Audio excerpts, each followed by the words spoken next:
26 মাৰ্চত নিশা আছুৰ সদস্যক বিজেপিৰ একাংশ সমৰ্থকে মাৰ্ঘেৰিটা চাহ বাগিচাত মাৰধৰ কৰাৰ প্ৰতিবাদত আজি আছুৱে উত্তাল প্ৰতিবাদ সাব্যস্ত কৰে। 26 মাৰ্চৰ নিশা আছুৰ সদস্যক বিজেপিৰ একাংশ সমৰ্থকে মাৰধৰ কৰাৰ প্ৰতিবাদ তথা দোষীক গ্ৰেপ্তাৰ কৰাৰ দাবীত মাৰ্ঘেৰিটা আঞ্চলিক ছাত্ৰ সন্থাই মাৰ্ঘেৰিটা চেগুনবাৰীস্থিত 315 নং ৰাষ্ট্ৰীয় ঘাইপথত টায়াৰ জ্বলাই উত্তাল প্ৰতিবাদ সাব্যস্ত কৰে। বিজেপিৰ মুৰ্দাবাদ, দোষীক গ্ৰেপ্তাৰ কৰিব লাগিব, অসম পুলিচ মুৰ্দাবাদ আদি বিভিন্ন শ্লোগানেৰে আকাশ পতাকা কঁপাই তোলে। উল্লেখ্য যে 26 মাৰ্চৰ নিশা একাংশ বিজেপি সদস্যই মাৰ্ঘেৰিটা চাহ বাগিচা এলেকাত মদ মাংস বিতৰণ কৰিবলৈ লওঁতে আছুৰ কৰ্মীয়ে বাধা প্ৰদান কৰা আছুৰ সভাপতিসহ কেইবাজন সদস্যক বিজেপি কৰ্মী সমৰ্থকে শাৰীৰিকভাৱে আক্ৰমণ কৰিছিল।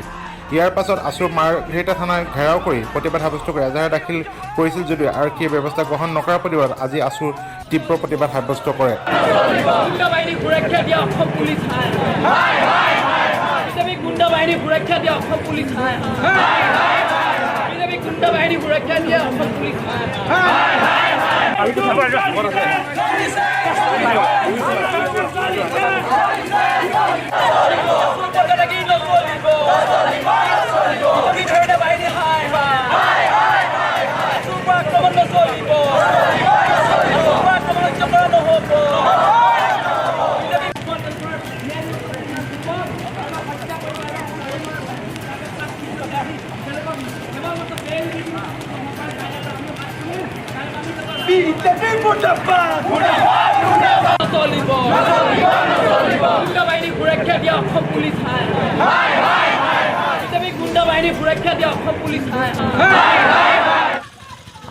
যোৱা 26 তাৰিখে বিজেপিৰ ভাস্কৰ শৰ্মাৰ পালি নেতা কেইটামান ভণ্ড পালি নেতাই দিয়ক চাহ বাগিচাত অতি অবৈধভাৱে নিৰ্বাচনৰ আগদিনাখন তেওঁলোকে ধন মদ আৰু মাংস বিলাই থকা অৱস্থাত আমি ছাত্ৰ সন্থাৰ কেইজনমান কৰ্মী হাতেলোতে ধৰা পেলাইছিলোঁ। তাৰ পৰৱৰ্তী পৰ্যায়ত আমি তেওঁলোকৰ ওপৰত আমি আৰক্ষী প্ৰশাসনৰ কেছ দিছিলোঁ। আৰু তাৰ সেইদিনাখনেই আমি যেতিয়া আমি ছাত্ৰ সন্থাৰ কৰ্মীসকলে তেওঁলোকক হাতেলোতে ধৰা পেলাইছিলোঁ, তাৰপিছত তেওঁলোকৰ অতি কৌশলপূৰ্ণভাৱে বিজেপিৰ কেইজনমান ভণ্ড পালি নেতাই প্ৰায় 100জনীয়া এটা দলে প্ৰায় 20খনমান গাড়ীত গৈ আমাৰ ছাত্ৰ সন্থাৰ কৰ্মীসকলৰ ওপৰত তেওঁলোকে অতি বৰ্বৰভাৱে অতি বেয়াকৈ তেওঁলোকে আমাক শাৰীৰিকভাৱে অপদস্থ কৰিলে। তেওঁলোকে আমাক প্ৰাণে মৰাৰ ভাবুকি দিলে, তেওঁলোকে আমাক গুলিয়াই বাগানৰ নলাত পেলাই দিম এনেকুৱা ধৰণে তেওঁলোকে আমাক ভাবুকি প্ৰদান কৰি আমাক শাৰীৰিকভাৱে অপদস্থ কৰিলে। কিন্তু তাৰ পাছত আমি আৰক্ষী প্ৰশাসনক আমি এজাহাৰ দিলোঁ। এজাহাৰৰ ভিতৰত আৰক্ষী প্ৰশাসনক আমি তেওঁলোকক কৰায়ত্ব কৰিবলৈ দাবী জনাইছিলোঁ 1 ঘণ্টাৰ ভিতৰত। কিন্তু অতি দুৰ্ভাগ্যজনক বিষয়, আৰক্ষী প্ৰশাসনে তেওঁলোকক কৰায়ত্ব কৰাৰ পৰিৱৰ্তে তেওঁলোকক অতি কৌশলপূৰ্ণভাৱে তেওঁলোকক জামিন মঞ্জুৰ কৰিলে। তেওঁলোকক নাজানো এয়া জামিন কেনেকৈ প্ৰদান কৰিলে, অতি ৰহস্যজনক। আৰক্ষী প্ৰশাসন আমি অনুৰোধ কৰিছোঁ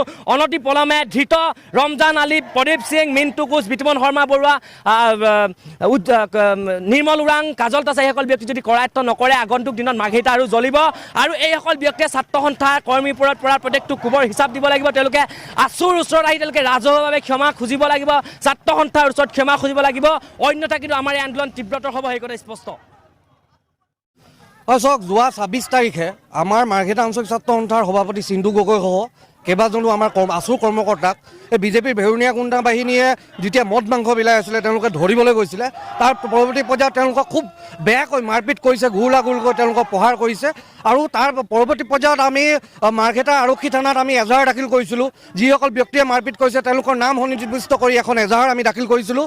কিন্তু অতি দুৰ্ভাগ্যজনক আৰু প্ৰতাৰণাৰ কথা যে পুলিচ বিভাগে একদম পক্ষপাতিমূলকভাৱে বিজেপিৰ ফৈদৰ হৈ পুলিচ বিভাগে কাম কৰি থকাটো অতি দুৰ্ভাগ্যজনক কথা। পুলিচ বিভাগে মাৰ্ঘেৰিটা আৰক্ষী প্ৰশাসনে আমাক যোৱাকালি হৈ যোৱা নিৰ্বাচনৰ দোহাই দি কৈছিলে যে আপোনালোকে অহাকালি হ'বলগীয়া নিৰ্বাচন হ'বলৈ দিয়ক, তাৰ পৰৱৰ্তী পৰ্যায়ত আমি দোষী কৰায়ত্ব কৰিম। অতি দুৰ্ভাগ্যজনক কথা, আজি ৰাতিপুৱা আমি গম পাইছোঁ, আমাক ৰাতিপুৱা জনোৱা হৈছে যে যোৱাকালি বোলে ৰাতি 1টা বজাত সেই দোষীক কৰায়ত্ব কৰি আৰু কৰিছে আৰু লগালগে তেওঁলোকক বেল দি তেওঁলোকক এৰি দিছে। তেওঁলোক আজি সম্পূৰ্ণ অপেন ঘূৰি ফুৰিছে। কেনেকুৱা ধৰণৰ কথা, কোনো গুচৰীয়া পক্ষক আমন্ত্ৰণ নোযোৱাকৈ ইতিমধ্যে আপোনালোকৰ সংবাদ মাধ্যমৰ কৰ্মীসকলেও যে গম নাপায় তেওঁলোকক আটক কৰিছে বা এৰেষ্ট কৰিছে বুলি। গতিকে এয়া গণতন্ত্ৰৰ বাবে এয়া দুৰ্ভাগ্যজনক কথা। আইন শৃংখলাৰ ওপৰত আমাৰ বিশ্বাস নোহোৱা হৈ গৈছে। বিজেপিৰ যদি হাতৰ মুঠিত যদি আৰক্ষী প্ৰশাসন আছে, মাৰ্ঘেৰিটা আৰক্ষী প্ৰশাসন আছে, তেতিয়াহ'লে আমি কাৰ ওচৰত ন্যায় বিচাৰি যাম? এই কথা আমাৰ প্ৰথম প্ৰশ্ন। আৰু দ্বিতীয় প্ৰশ্ন, যিসকল ভেৰুণীয়া গুণ্ডা বাহিনীয়ে আমাৰ আছুৰ কৰ্মকৰ্তাৰ ওপৰত হাত উঠাইছে তেওঁলোকলৈ মুকলি প্ৰত্যাহ্বান জনাইছোঁ আমি ৰাজহুৱাভাৱে, যেতিয়ালৈকে আপোনালোকে ক্ষমা নুখুজিব কিন্তু আমাৰ এই আন্দোলন স্তব্ধ নহয়, স্থিমিত নহয়। আৰু আপোনালোকক এটা প্ৰত্যাহ্বান আৰু জনাওঁ, ফুল কোমলীয়া সৰু সৰু ল'ৰা দেখি আপোনালোকে মাৰপিট কৰিছে।